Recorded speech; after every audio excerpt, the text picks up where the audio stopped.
Great. Well, welcome everyone to the Opera Queens podcast.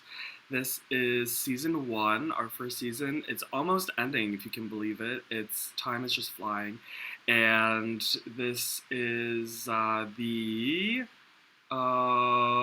just double check. I think it's the seventh. I'm pretty sure. I think it's the seventh episode. Time really flies, and this is already our second last one.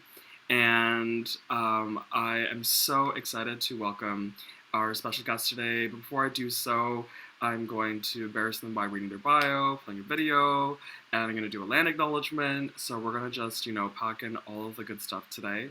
And I'm Mike Fan. I'm the artistic director and founder of Opera Queens. And we present opera, I like to say, in full color, majority BIPOC and queer, and in drag, gender bending, queerified. And we operate on both Montreal, Chichage, and Toronto, Tekaronto. And this is the land of many, many amazing people and ancestors before us, including the Kanakahaga Nation, Mississaugas of the Credit, Anishinaabe, Haudenosaunee, Huron-Wendat, and many, many others. So I encourage you to get to know your land and to respect our land and the legacy that comes before us. I think with Opera Queens as well too, we're always very mindful of our heritage, especially us BIPOC people and us queer people as well too, our family that comes before us and the family that will come after us. And this podcast is kind of like a little bit of a peek behind the curtain of the stuff we're working on and a chance to kind of talk about the things we don't get to talk about on stage because there's only so much time and not everything can be a lecture recital. And we're so excited to talk to Morgan Page Melbourne, who's an incredible performer, a pianist, songwriter, composer, and we've commissioned a few things together so far already, which is amazing because New York has always been part of the mission of Opera Queens, but I didn't think it would happen this early. But fortunately, we know some really incredible, talented people, and we have lots of exciting things coming up too. So, without further ado, I'm going to share my screen so you can see this beautiful piece of art, because I have to say, this is, I think, the most beautiful bio I've ever seen. We're so excited to welcome Morgan Page Melbourne, and really, it's simple, but it's also complex to say that she is truly an interdisciplinary artist in all senses and a Renaissance woman. This gorgeous queen with skateboards in the background today, just epic. And if you don't know the amazing pianist Katia Buniachvili, she has said that Morgan Page is a talented and strong woman. She deserves everything most beautiful in life and career.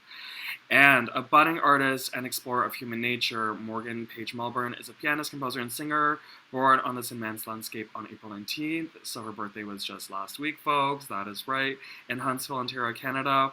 Morgan Page was raised in a household of professional touring musicians. This tiny tot and the piano became inseparable from age 3, so prodigy vibes. With a great love of music, there's no particular genre that she sticks with. Even though Morgan Page works as a classical and contemporary pianist, she is also a singer-songwriter, having just released her latest EP, Dear Dysphoria, although I believe there's something after that, because Morgan is so busy and prodigious that in just a month or two, there is many more updates. Morgan's musical journey began with studies through the Music for Young Children program. Moving to Guelph with her family at age 5, she continued her piano studies, first in Suzuki, then graduated to the Conservatory Music program when she was 7 years old. Morgan held her first solo recital for family and friends. By the age of 11, she performed on the local radio station Magic 106.1 FM. I remember it well because we were both grew up in Guelph for a Christmas special at the Guelph Youth Music Center. Morgan Page obtained both our associate and licentiate diplomas in piano performance from the Royal Conservatory of Music. She has completed and won numerous classes in the Kiwanis Music Festivals of Guelph, Stratford, North York, Toronto, and Ottawa. Received top awards including the Miriam Russell Trophy in Stratford in 2013, the trophy donated by pupils of Sybil Pink-Groba in Ottawa in 2015, and performed at the highlights of the festival concerts in Stratford and Guelph. Morgan Page is also a 4-time provincial finalist for OMFA, placing in the top 6 in 2013 in her category for diploma-level piano.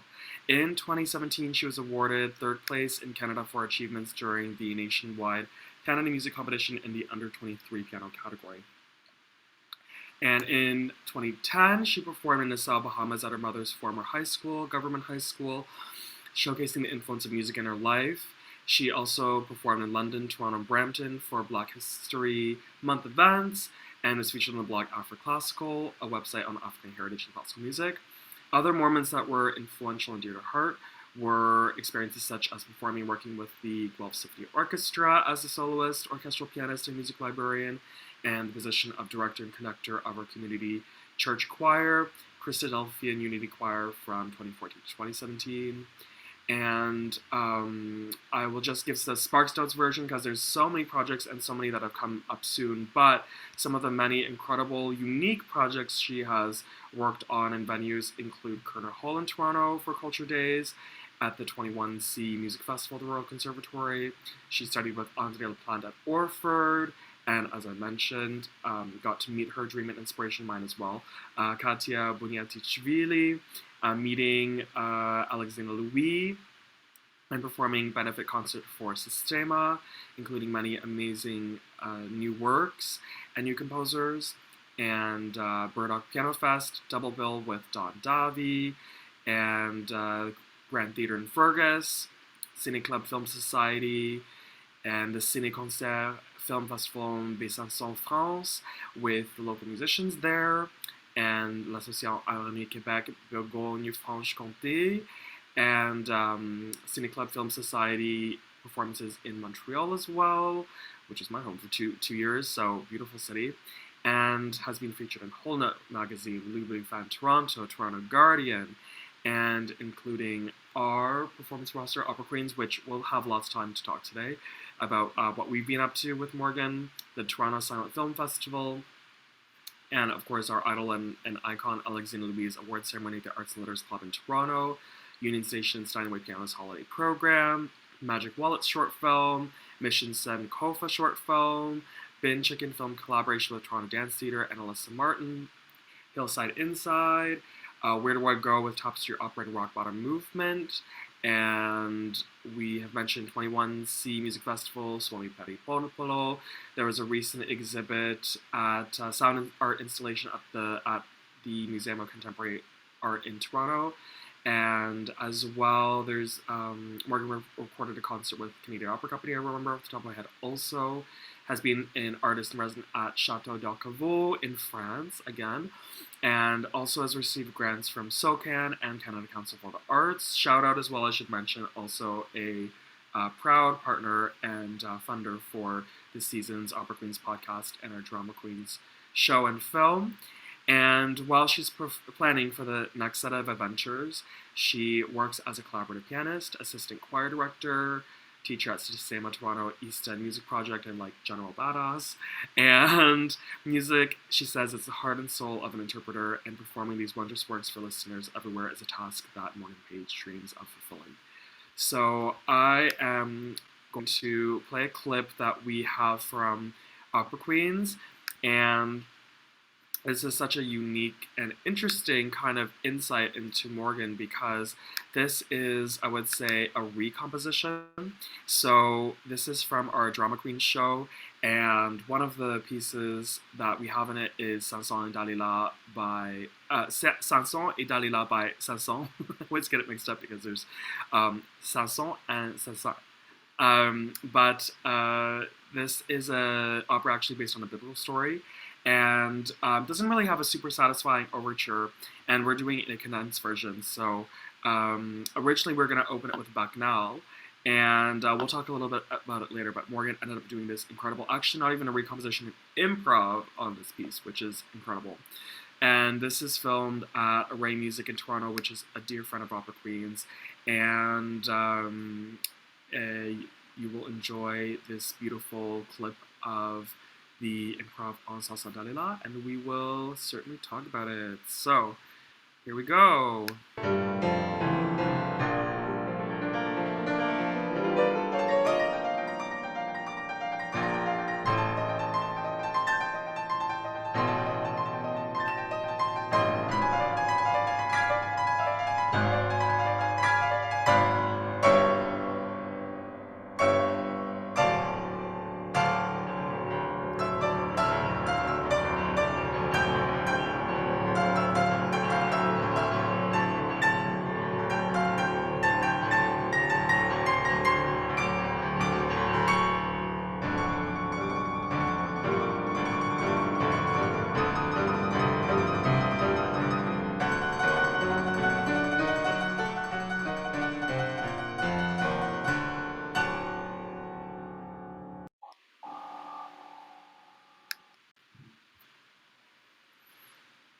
Yay, brava. Can you still hear me? Okay, I can still hear you.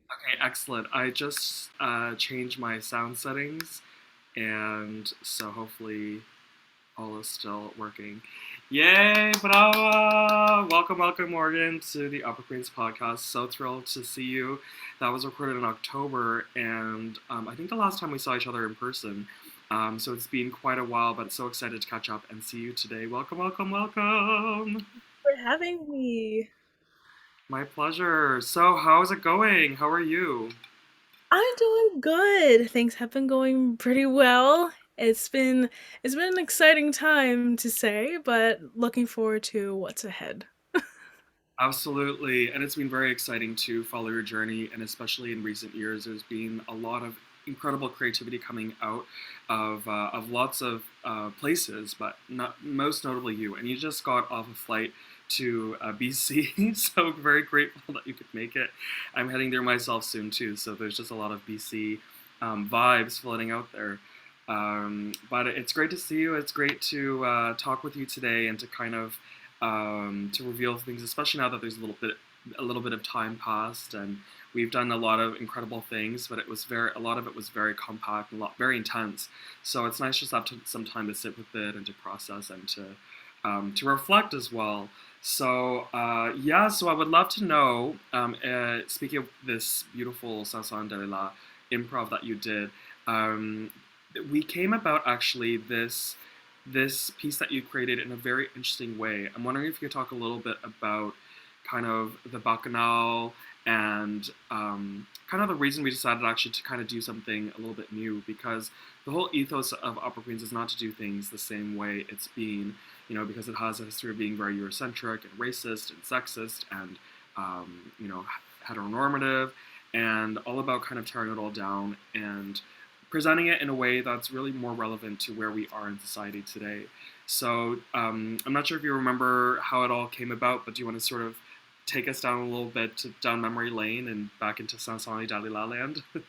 For sure. So I know based on what I can remember of where my headspace was at the time was of course working through the Bacchanal, and a lot of the parts in it definitely had a very stereotypical uh music influence. I'm gonna put like major quotations like influence based on what Sanson created, and of course it's coming from like uh 1800 slash 1900s composer like influence on everything. So how is it that you can really create a truly ethical and honest interpretation of something if you don't genuinely take the time to do so?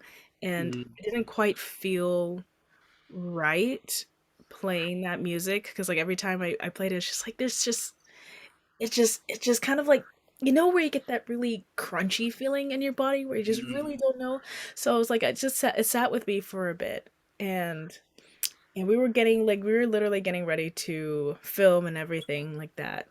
And I know I had asked you, like, hey, is it okay if I change something up in here? Because this doesn't quite feel right playing it in this context, because, of course, like, if you're thinking, like, Eurocentric composers at that time trying to play music that is or trying to create music that's not from their origins, and of course they only wanted like prioritize it for their own sake and not actually wanting to take the time to understand it, right? And I was so happy when he said, oh, of course, like, just go for it. Like, okay, good, because that makes my heart feel a lot better.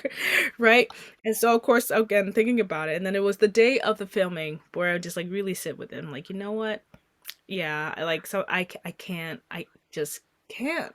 And I said, like, I know it kind of sounds risky, but I just want to do an improv on it because, like, I generally do improv on for majority of things that I do nowadays.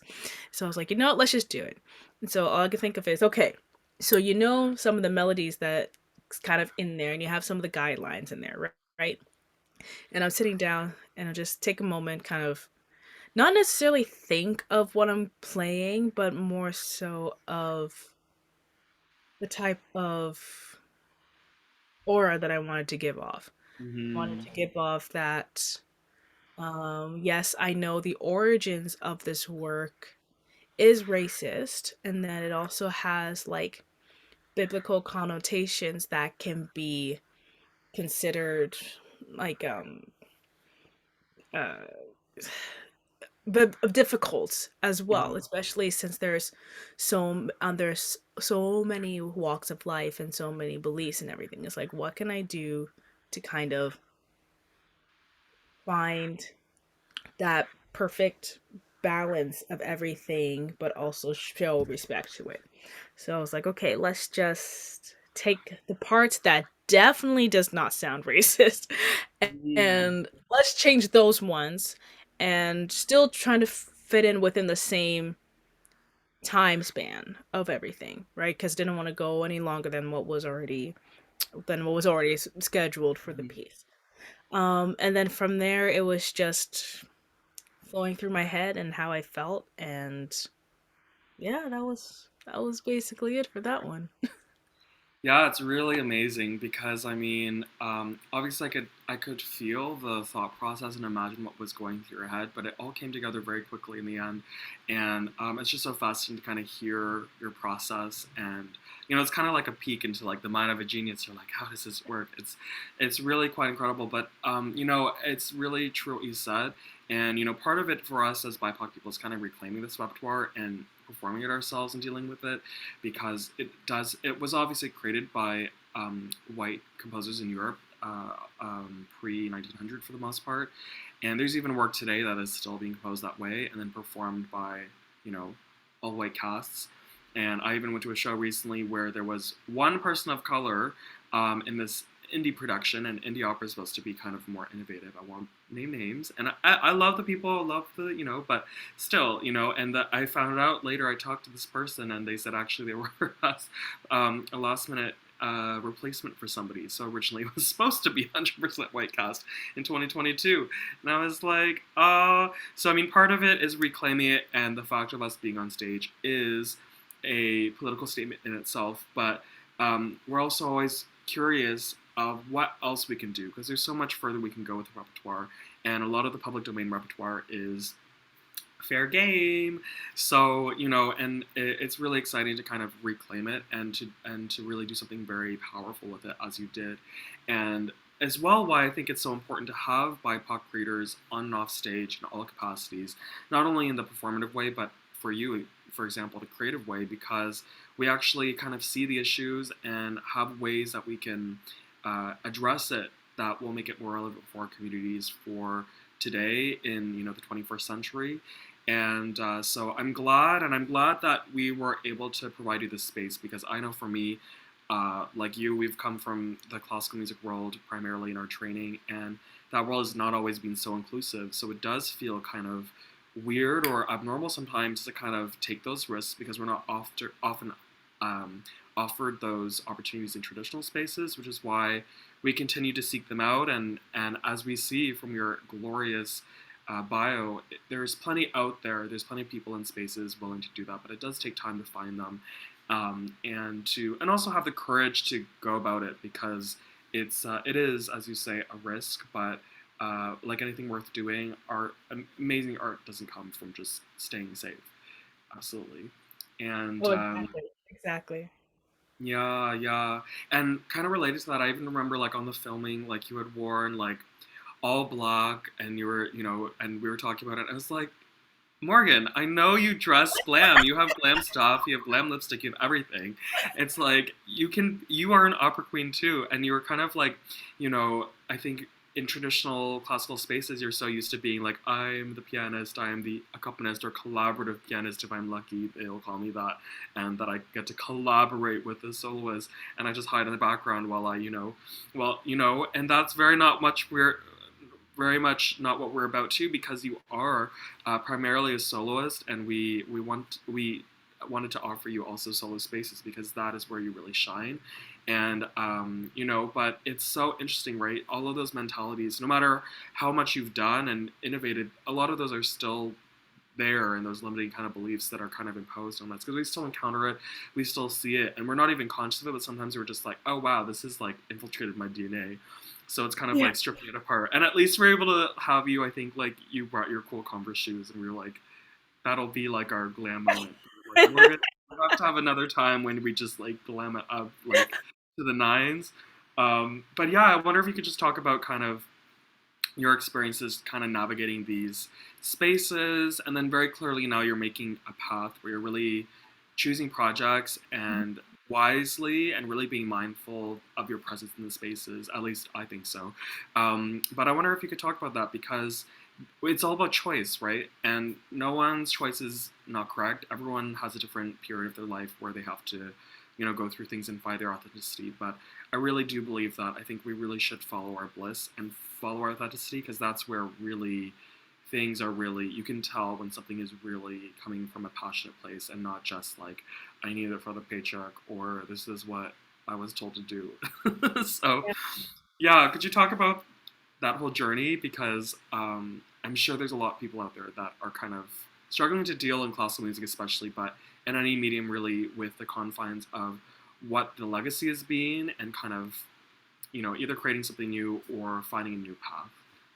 Yeah, oh, of course. Like there's I've definitely had my fair share of what the hell am I doing moments. And also Existential crisis. right? And just like of course, like there are definitely times where I doubted myself in terms of which direction I'm going, and there was definitely also like a time period where I was just focusing on, okay, maybe if I just did this I could just get the money or whatever. And I always found that when I was focusing so hard on just trying to go for the paycheck just so I don't have to worry about living or whatever, I realized that just made my own soul tarnished. It just made it feel like so much more heavier, and I wasn't truly happy within myself. And this was like a few years back, right? And just really trying to navigate everything. And so within that mentality, I was just unintentionally like allowing myself to continuously experience those negative and um and discrediting spaces that I know I did not want to be a part of. And it wasn't until I'm like, you know what? I'm like ready to go back into writing my own music and doing my own thing, and maybe I should focus more on the contemporary side. And so when I made that shift, that's when things kind of was like a turning point for me, and it just made life a lot more brighter in that there's hope in it, even though I was like, okay, I know I'm taking a big risk, I don't know how well it's gonna go. But essentially I found myself less stressed out having to try to always perfect so many things when it comes down to Western traditional music, instead of having to explore my own voice. And so once I started doing that, then I found myself so much more happier and thriving so much. And then that made me to be more cautious and more aware of who I work with and who I want to be involved with.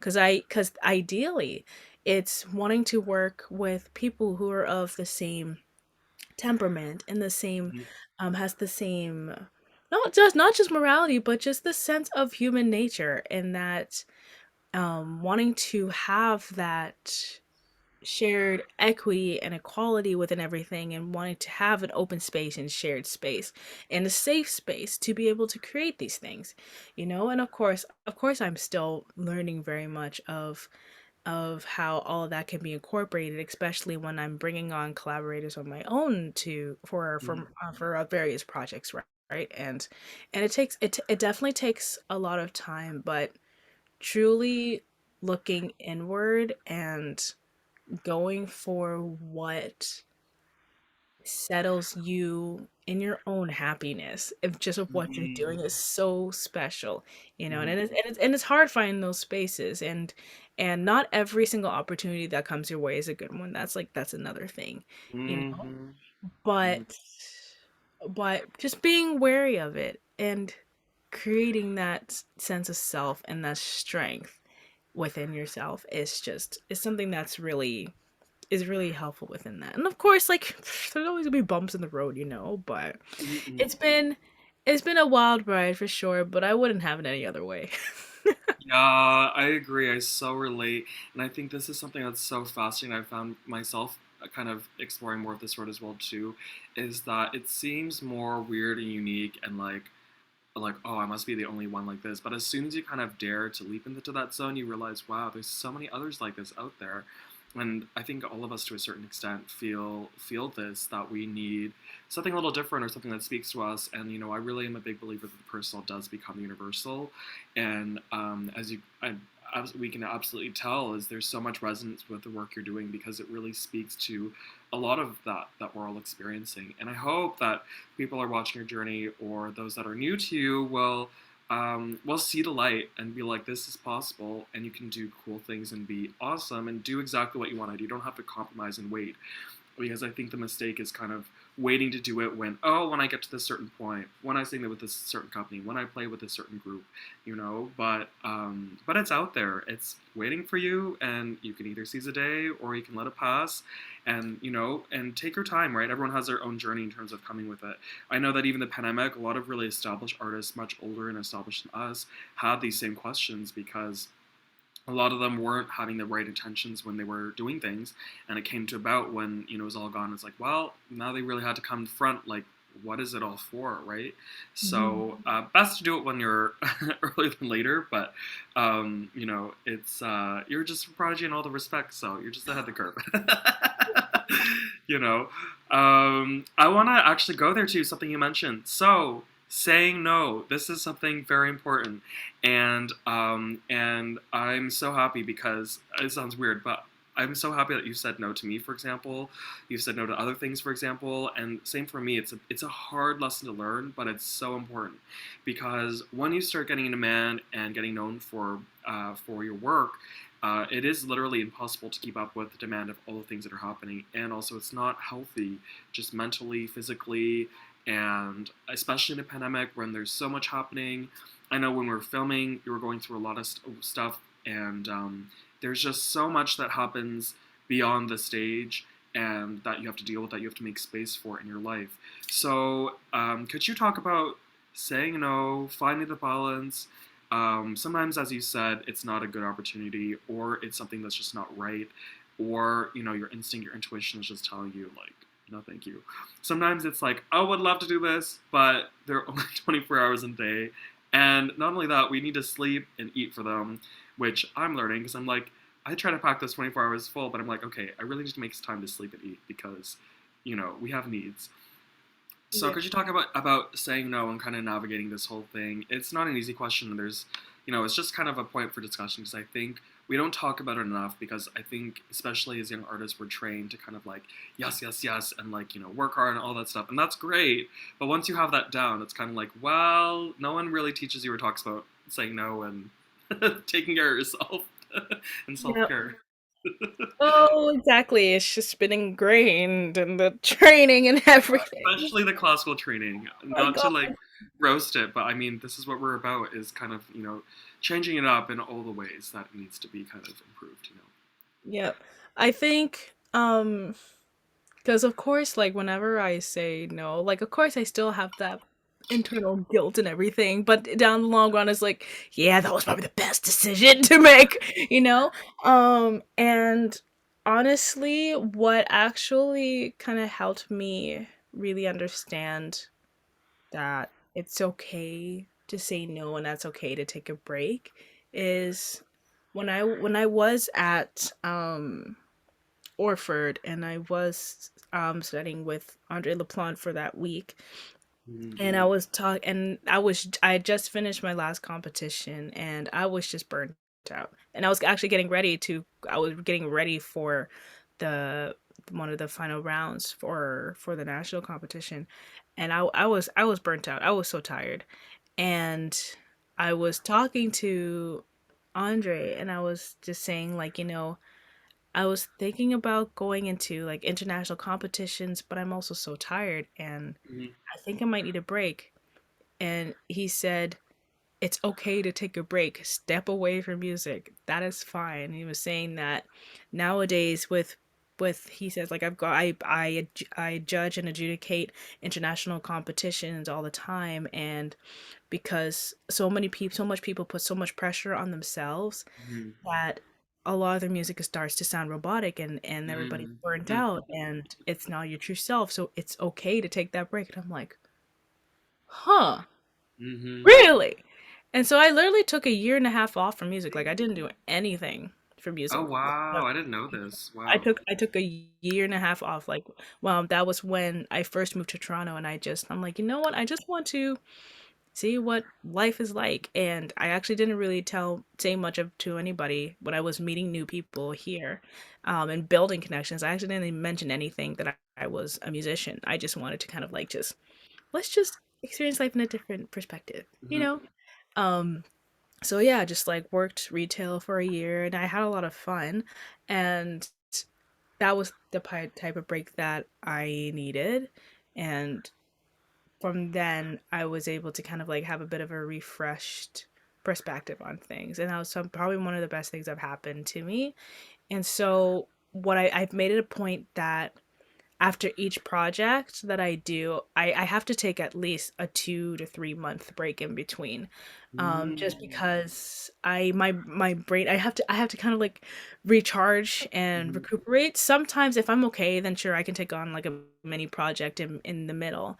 But for the most part, like I have to have at least a set break in between just so I can not crash so Mhm. hard Yeah. anymore, especially a project goes on for a good few months, right? And then you have to go into another one. Yeah. It can be tough, right? Especially if you have like multiple going at the same time. So I've definitely been a lot more conscious about how I'm feeling, and then Mhm. also how my mental state is, Yes. right? And that is so important because if you're not okay, you can't do your art the way you want it to, right? Yes. Yes, your art is your money maker, and it's also the way that you express yourself and who you are as a human being, but sometimes we also need a break from that too, and Mhm. that's okay, right? We can still express ourselves in so many different forms, right? But it's trying to understand that balance, and everybody's different, right? I just noticed that about myself, right? But it was a tough lesson to learn. But and also of course I have the help of my siblings saying, Morgan, no, you need a break, you haven't rested. It's like, no, just chill out, you always get stressed out. I'm like, okay. So then that kind of also like helped out too, having that form of just like somebody in your ear just letting you know, and just claiming accountability on things. But yeah. Exactly. Oh yeah. Oh yeah. But yeah, as you say, the support network is so important. My family and I, we've gone quite through quite a journey with this. You know, with the immigrant Chinese kind of heritage. The work ethic is certainly ingrained, but self care and taking that time is not always. So my parents and I, we both have gone through this journey of kind of supporting each other and having working healthily and smart, not just hard.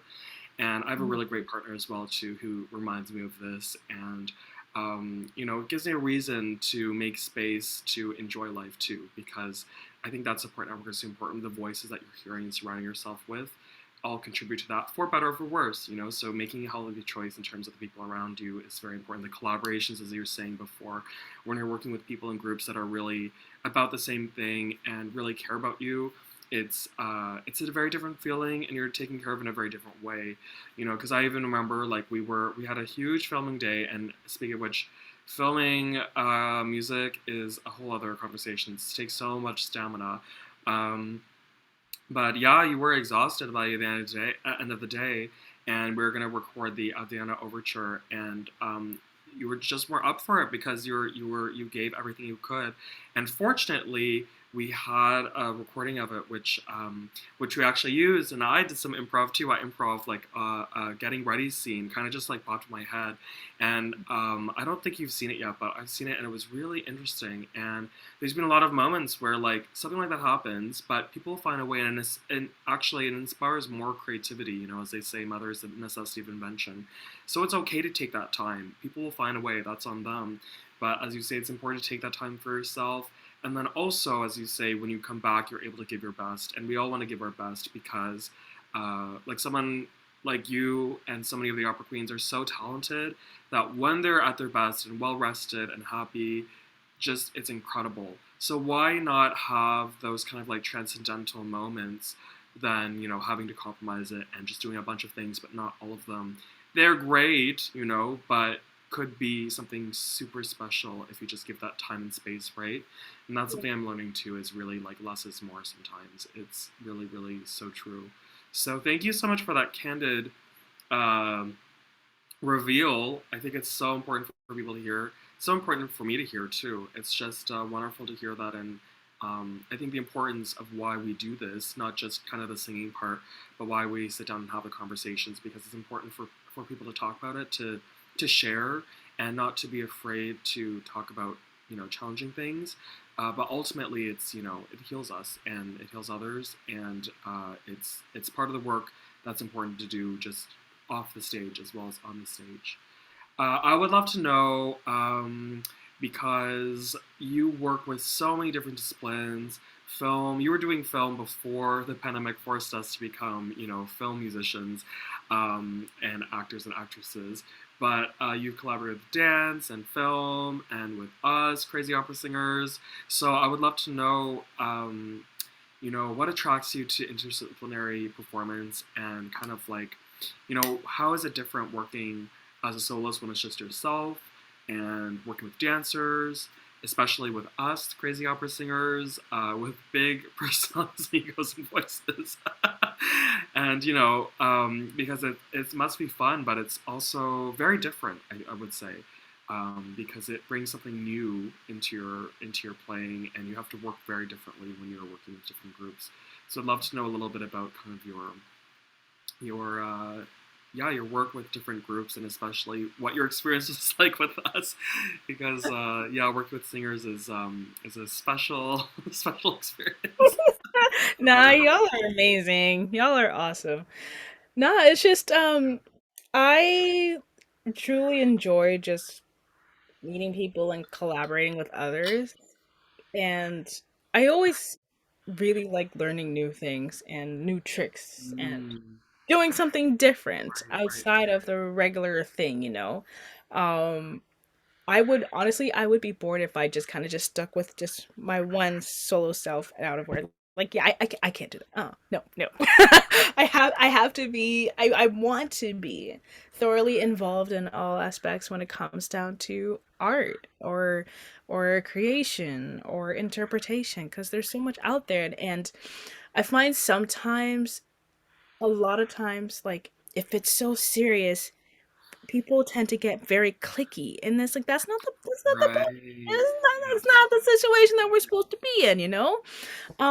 So it's something really special about everybody coming together for the same purpose and wanting to create something so brilliantly imaginative and wanting to Mhm. share that with everyone.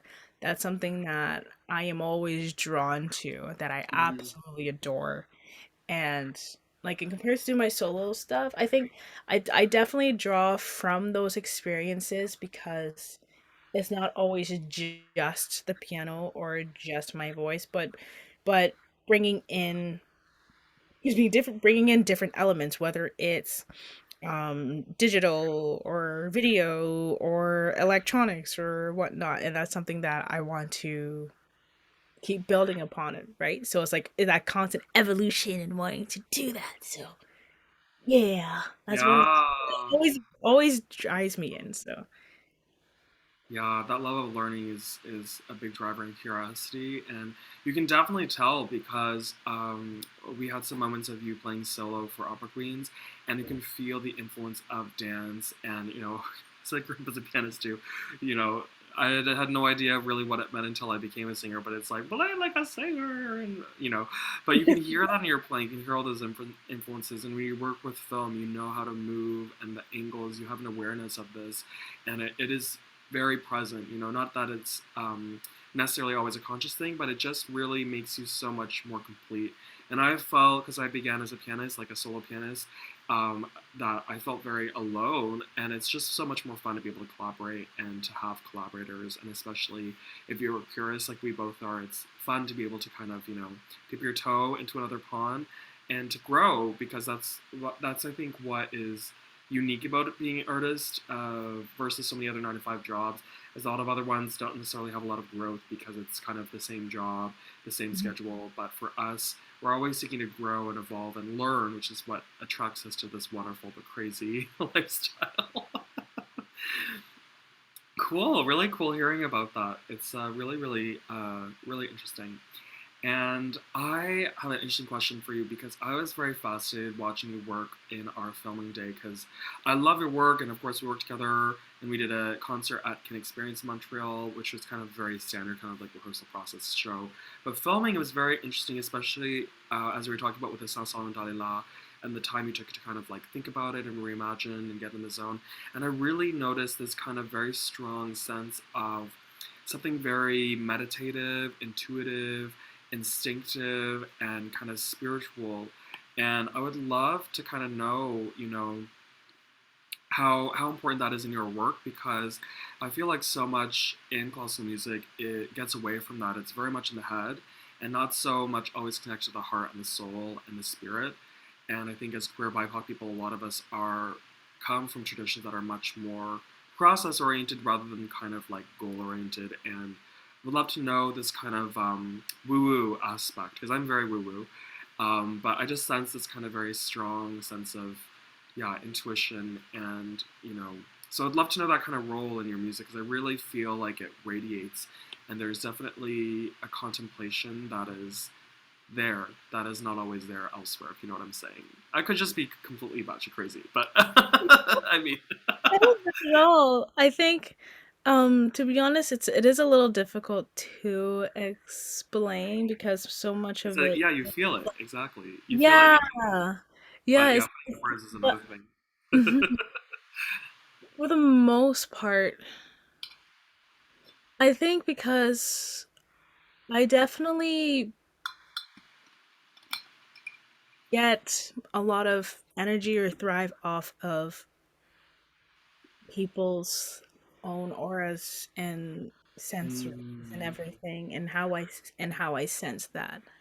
And it's also based on the environment, but then also like when it comes down to the music, if I am interpreting someone's music, of course I want to understand where their headspace was at and what it is that I'm trying to hear, understand within their own music of how they're trying to say mm, that.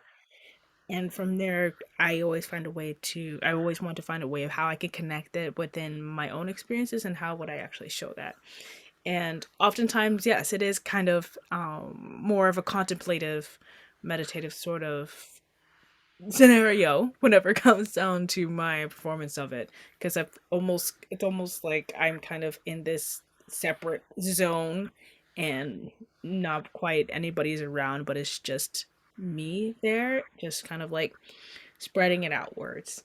And mm, I feel like that's probably the best way I can explain it. But also on top of that, human nature is something that's always been a major curiosity point, point of curiosity for me, and how that can be viewed or understood or heard. So basically, how can emotions be transmitted through sound or through notes or different kind of forms of internalizing that experience. And that's something that's always like that whole psychological aspect has always intrigued me very, very much. And I feel as though that's been one of my ways of calculating that and communicating in it in a way without really kind of describing it. I feel like that's probably the best way I can describe it. So, because I'm oh also like, yes. okay, how do I explain this? Hmm. A lot of tackles I'm wording, but we go there. No, it's beautiful. It's really beautiful, and it's really interesting because I really feel that way too. I'm very spiritual. In the pandemic especially, like I really reconnected with kind of my spirituality. I wouldn't say I'm denominational, but I even actually enrolled in a spiritual life coaching course, which I wasn't able to finish, and um, and through that actually was one of the really useful things. I developed kind of a daily spiritual practice, and talk a lot about kind of going things with intention and reading energy. And one thing you said that was really fascinating, I think, is that I think we're very used to the concept of kind of meeting people in person and feeling their energy and that all of that. But the thing you said, I think that'll really take with me is that when working with music, with someone that, for example, is no longer alive, either the writer or the composer, we can read so much about that energy, and we should be looking there too because they have a soul that is still present and reverberating through their art. But taking the time to kind of look at that is something I haven't considered as much. So that's really fascinating, and thanks for kind of sharing because it's yeah, again into that woo territory. But it's out there, so you can see the light or not. It's but it's there. Um, that's beautiful. And I would love to ask, because we're going to close soon, and we're going to go to a clip of the Adriana overture that you composed and performed at Kin's. Just to give some context, it was for one of the pieces for our Drama Queens show and film. And it's the opera Adriana Lecouvreur by Francesco Cilea. And Adriana was actually a real life, actually Adrienne because she was French, a real life French stage actress from I believe the 16 to 1700s, and had no overture. And we thought this is a great opportunity to build something, and it was kind of just like carte blanche, like go for it. And we also there's also this scene that we kind of interpolated in it by woman composer Pauline Gardot, because it was by Racine who Adriana performed a lot of his work. So it was a cool opportunity to kind of integrate that in a woman's voice into it. And the piece you ended up creating was so incredible and epic. No surprise, but it was just a beautiful mixing of all these motives from the whole opera, even scenes that we're not doing, and the Viardot, and your own voice in it, and it was so special. So I'd just love to just talk a little bit about your Adriana overture and this kind of beautiful melange that you made. It was just, even when I listened to it, there's things that I noticed that I didn't before. It's so kind of like kaleidoscopic. But would love to know kind of your journey and kind of creating and doing the research because it was very clearly there was a lot of work that went into it. So would love to kind of like pull it out now out of the closet a little bit. Well, I actually haven't told you this, so this is you're gonna Ooh, find out I see. now the actual truth behind it. So, because leading out to it, because yes, I did listen to Adriana, and I actually wasn't quite sure how I wanted to blend everything together. So I This took, is a lot. and so I actually listened to it. I think a couple times, just like the entire opera, just a couple times, right? Because I find if I listen to something over and over and over again, I kind of lose the essence of it. And then I was looking at the music itself, saying, okay, what can I do with it? But the inspiration didn't quite hit for me just yet. But I had in my head what it is that I wanted to do. So oftentimes well, I've learned that it's not a problem, but it's just I've learned that how my brain works is that I know how I'm gonna do it up here. It is just a matter of how letting it flow, Yeah. right? So I actually wrote it on the train on the way there to the show. Oh no way! Well, it's a long train ride, so So I wrote it on the train there without a piano, because I without know some people really need it, some people don't, some people are in the middle. no, Have you because done that before, or is that no, I didn't have a piano around me, so it was like, but I know what I wanted to do, so it was more so of like jotting down the notes of what what I wanted to perform, right? right, right? Because it's like because I find sometimes if I overthink it, then that's Yes, not necessarily how it's gonna work yes, out how I plan it. yes. So it's like, okay, you know what? Just let it come naturally. And so on the train, I was able to just write it, just score it on the train, and I used that as the guide for the show, and that's how that ended up happening. Wow, really incredible. But that's everyone is so different because you have a very strong background in improvisation, and for some people it's terrifying, and for others it works really well. So it's really knowing your style, and that's for me. Like for commissioning, I've really tried to really just keep it open and just let people have the license because I know people's work. I know your work. I know Jay, for example, who's composing like Steven Serpa. These incredible artists. They know how to do it, and you just have to get out of the way and let them let the flow happen. The divine inspiration, and there's no judgment at all because it's not traditionally in classical music how we're taught, but it's kind of like well everybody has to embrace their own path, and they all lead to great work, but everyone has a different process of getting there. So it's super fascinating and just really wonderful to hear your process because it is unique, and it's a message to those out there that if you have a unique style and way of doing it, go there and find people that will embrace that, because there is someone out there that will give that space to you. But the worst thing is for all of us to kind of run away from it and try to uh, hide it or put ourselves in a box or stifle it in because it's not the way people have done it before or the way it should be done, in composition school at Juilliard, for example. But you will create something even better and more unique by following your own instincts in the way you work.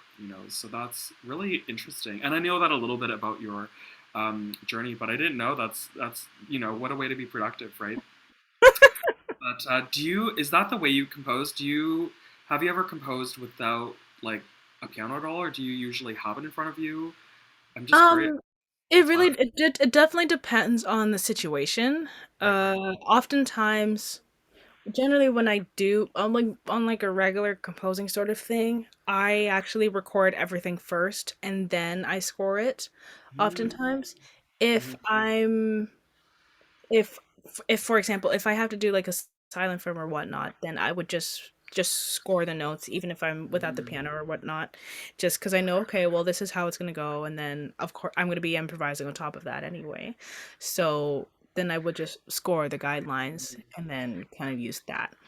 But in most situations, if it's just for myself, then mm, there's a lot more flexibility with how I'm going to do that because I know what's going to be in my head and how I'm going to translate that. If I'm writing for others, then yeah, I will record everything first and then score it, and like have take that time to be able to do that, and then so that way everybody has the music that they would need to use, right? mm. So like it's every situation is, or every scenario is different, so I just apply my work ethic to how that situation goes. So yeah. Yeah, and as we were saying before, your intuition, where it guides you. And I think really getting out of the way and letting it, flow through you and find its way in whatever way is so important because there's no one way. And a lot of times, not just in classical music, but in a lot of art making, painting and sculpture, dance, etc., there's often this kind of like, this is my way or the highway kind of teaching. And Hmm. really, I think that that's kind of teacher space, company, etc., can allow people to discover their own brilliance in the way that it comes. And it's not always going to come the same way, but if the juice is there, it will come, and it will just Yep. find somewhere to come out of. So it's super fascinating. Yeah, it's really exciting to hear about that and to see it in action and unfold. And I'm sure there's others out there. And classical music originally had so much improv, like in Baroque and Renaissance music especially. People are bringing back the improvised ornaments and things like that a little bit. Some people are still planning them out, but there's that. And Jay's piece we recently recorded, the new Cleopatra opera that they composed. There's parts where we have a little bit of improv to do, and it's just so exciting to bring that back and put that element of risk and tightrope walking out. It just brings something more alive than and there can be exciting performances where there's nothing improvised, but I think that is an artist's skill, a beautiful art that is not always embraced in classical music, and it's exciting to bring it back because it has some spicy things. It certainly does. Yeah, really cool. Oh my god. Anyway, I'm obsessed. But we're gonna wrap it up soon. How the time flies. But oh my god, do you hear that? Yeah.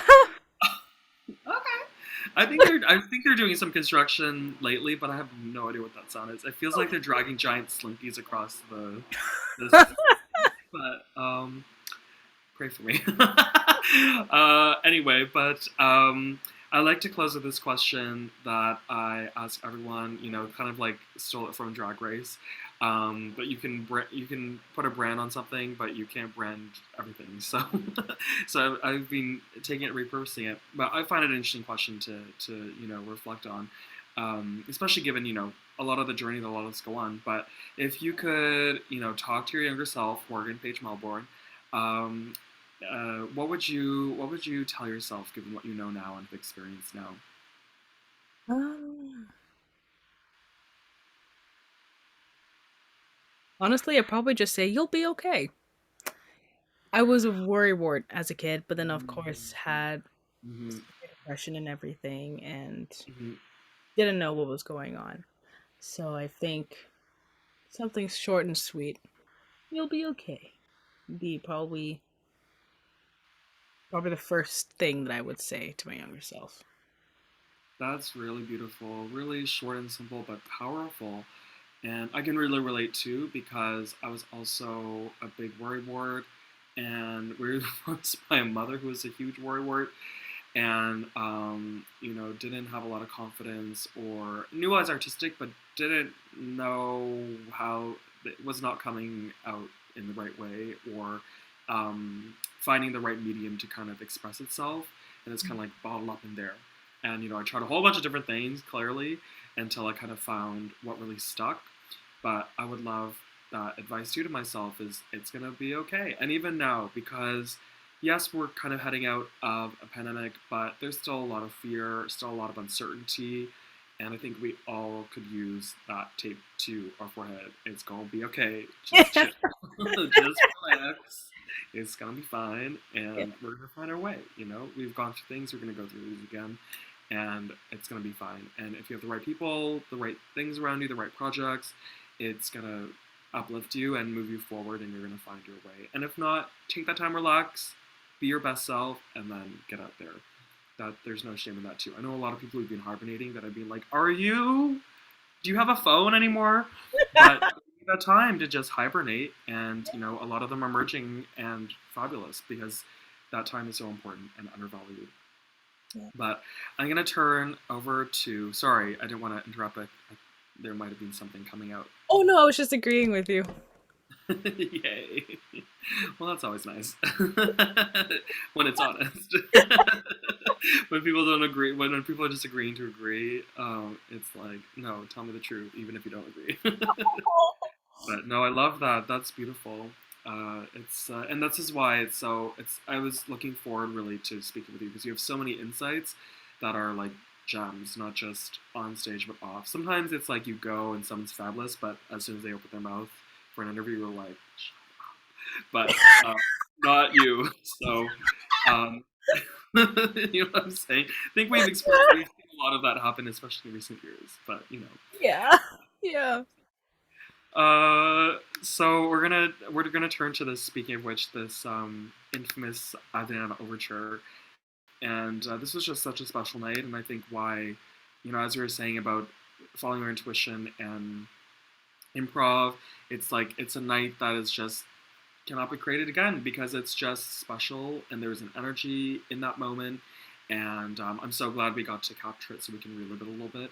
But it was a very, very special night. I remember it, and we brought you and Cesar from Toronto and folks in Montreal, and it was just a beautiful, beautiful night, beautiful energy, and very, very proud of everybody. I think that was really, other than our first recital that we did in May with Rain. I think this was Opera Queen's our first live concert. I think. Well, I guess I'd say it's our first. Well, we did one in August too, but this is our first one where we kind of brought the Montreal and Toronto teams together. It just felt like I don't know. To me, it felt like really like a real inaugural kind of moment. But it was very special. So we're just gonna take a listen to a little sampling of this Adriana Overture, which we'll catch in Drama Queens, releasing very soon to Opera Queens. And this is Morgan Page Melbourne, um, as you can probably tell.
Yes.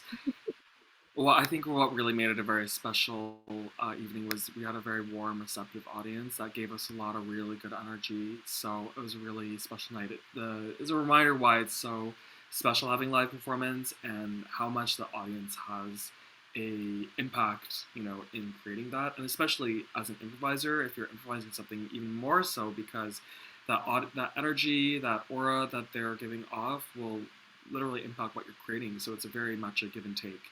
So, very special, very special. And so lovely to talk to you today. We covered a lot of ground and, quite a lot for 11 a.m. But really glad we had the conversation. You're so game and willing, as always, to dive in fearlessly and to spill the tea.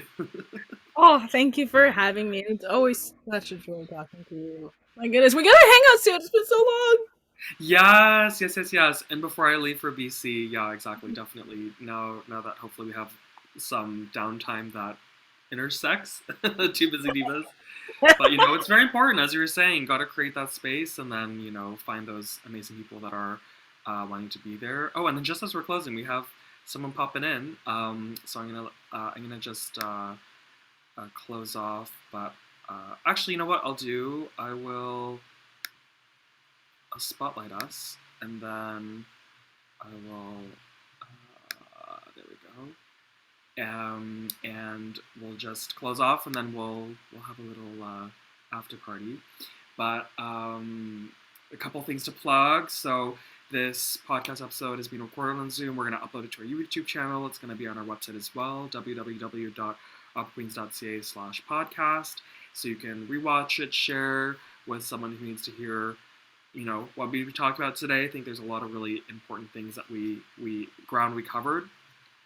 And as well, stay tuned already, how the time flies. Stay tuned for our final episode of season 1 of the Opera Queens podcast. It's going to be as well on a Tuesday, May 10th, 3 p.m. We're going to be talking to Benjamin Kwong, who's who's a pianist as well, but on the Montreal side of things, and really kind of saved the day with our production last year. And was recommended to us by our very own Jay, and was just quite a beast who played a lot of repertoire, and is just a wonderful human being. We're going to be working again with him for our Cleopatra production coming in 2023, so stay tuned for that. We have, if I can say, it hasn't been announced, but we're going to be doing a Gaijin Gala 1.0 May 15th in the Toronto Harbour Front. So we'll feature me and some of our Asian queens. And we have Drama Queens, our film releasing soon. We have the Watershed Festival on May 27th, Association for Opera in Canada May 28th. We're going to be presenting the world premiere of Cleopatra Built, a new opera by Dr. J. Marchand Knight, and Morgan's going to be part of our our Cleopatra production. But that's down the line, so we'll talk. We have our Nyegan show coming to Toronto August of this summer. Where I get to sing my dream role of Tatiana. Morgan will be involved both as a pianist, and we I have to talk to you about this sometime, but we've been also thinking of ways to kind of rework things, reimagine things. So there will be lots of tea spilled. Please stay tuned. Please consider donating to Opera Queens or on PayPal, and you can e-transfer us. And we'll have a fundraiser opening soon for our summer productions this year. And also social justice organizations, classical music organizations near you. Please support the arts. Please support BIPOC people. Please support Ukraine at this time as well too, and queer people and BIPOC people in any way you can. And we're so grateful for Canada Council for the Arts, Conseil des Arts du Canada, for supporting all of our performance work that you've seen clips of that we played today, our podcast, just really showing very much in Canada the importance of championing queer, trans, BIPOC people, and that our voices do matter. So we're so grateful that you gave us this tremendous opportunity and gave us a ton more money to do more queer BIPOC things this summer and next summer. It's just a tremendous gift. So big thanks to them. Big thanks to Array Music for the filming, for Tam Lan Trong, who filmed the Kim concert, and again to Morgan and all of our guests. And we'll see you soon in May, everybody. And in the meantime, ciao and stay regal, Opera Queens. Until next time, bye.